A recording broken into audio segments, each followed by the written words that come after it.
Good afternoon student जैसे Saturday को जब क्लास थी तो मैंने आपको बहुभुज के क्वेश्चन नंबर 8 तक करवा दिए हैं।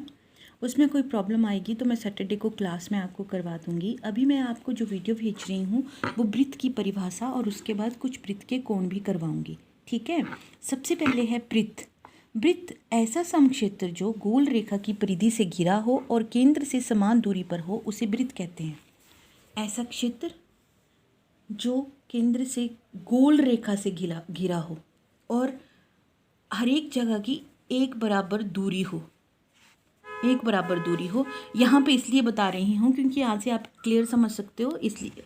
और वैसे ये पहली जो फिगर है वो है वृत्त। ये गोल रेखा है, गोल रेखाखंड है और केंद्र से समान दूरी है। आप चाहे कहीं से भी माप लीजिए। अब दूसरी चीज़ आती है व्यास। व्यास वह सरल रेखा जो केंद्र से गुजरती हुई दोनों ओर परिधि पर समाप्त हो और उसे व्यास कहते हैं। ठीक है। अब व्यास आपका जो एक परिधि के एक बिंदु से शुरू होगा, दूसरे बिंदु पर ख़त्म होगा और बीच में केंद्र से होके जाएगा, वो व्यास है। ठीक है जी। उसके बाद है अर्धव्यास। अर्धव्यास ये एक सरल रेखा है जो केंद्र से परिधि के एक सिरे को छूती है और व्यास से आधे हो, उसको अर्धव्यास कहते हैं। ठीक है। तो केंद्र से एक ही सिरे को छुएगी परिधि पर, बाकी व्यास पर जाके मिलेगी तो वो अर्धव्यास है। ठीक है जी। ये अर्धव्यास हो गया। अब परिधि वह गोल रेखा जो केंद्र से समान दूरी पर गोलाई में हो उसे परिधि कहते हैं। अब केंद्र से समान दूरी पर गोलाई में है तो ये परिधि है। परिधि समान दूरी पर जो गोलाई है ना, ये परिधि है। अच्छा, वृत्तखंड। वृत्त का वह भाग जो चाप कर्ण और चाप से घिरा हो उसे वृत्तखंड कहते हैं। अब देखिए, ये जो हिस्सा है ये वृत्तखंड है। ये चाप कर्ण और चाप से घिरा हुआ है। ये चाप हो गई और ये आपके चाप कर्ण हो गए। ये चाप कर्ण हो गए और ये चाप हो गई और ये वृत्त का ही हिस्सा है, ये वृत्तखंड है। ठीक है। आगे है चाप। परिधि के किसी भी भाग को चाप कहते हैं जो अर्धवृत्त परिधि के से कम हो।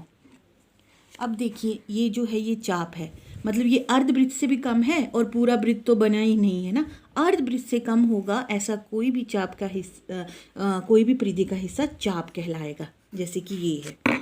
अब आ गया जीवा। चाप के सिरों को मिलाने वाली रेखा को जीवा कहते हैं। अब ये एक चाप हो गई, मान लीजिए ये चाप हो गई, इसके सिरों को मिलाने वाली रेखा ये हो गई, तो इसको क्या कहेंगे? जीवा। अब नीचे भी इसी तरह से है, ये एक चाप है, मतलब कि वृत्त की परिधि का हिस्सा वो चाप है और उसको मिलाने वाली रेखा को जीवा कहते हैं। अब अर्धवृत्त। वृत्त के अर्धभाग को अर्धवृत्त कहते हैं। अब ये पूरा वृत्त है, वृत्त का मतलब सर्कल और अर्धवृत्त का मतलब हाफ सर्कल, आधा वृत्त। ये जो हिस्सा है ये अर्धवृत्त हो गया। ठीक है। उसके बाद है केंद्र। वृत्त के मध्य बिंदु को केंद्र कहते हैं। अब देखिए, ये है मध्य बिंदु वृत्त का।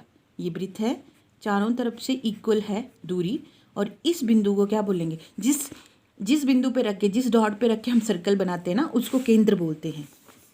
आगे है स्पर्श रेखा। वह सरल रेखा जो वृत्त की परिधि में किसी एक स्थान पर स्पर्श करे उसे स्पर्श रेखा कहते हैं। अब परिधि आपको पता चल गया कि सर्कल के बाहर का आउटर हिस्सा पूरे का पूरा परिधि आ जाता है ना, तो उसको कहीं से भी स्पर्श करे मतलब टच करे, छुए, तो वो स्पर्श रेखा हो गई।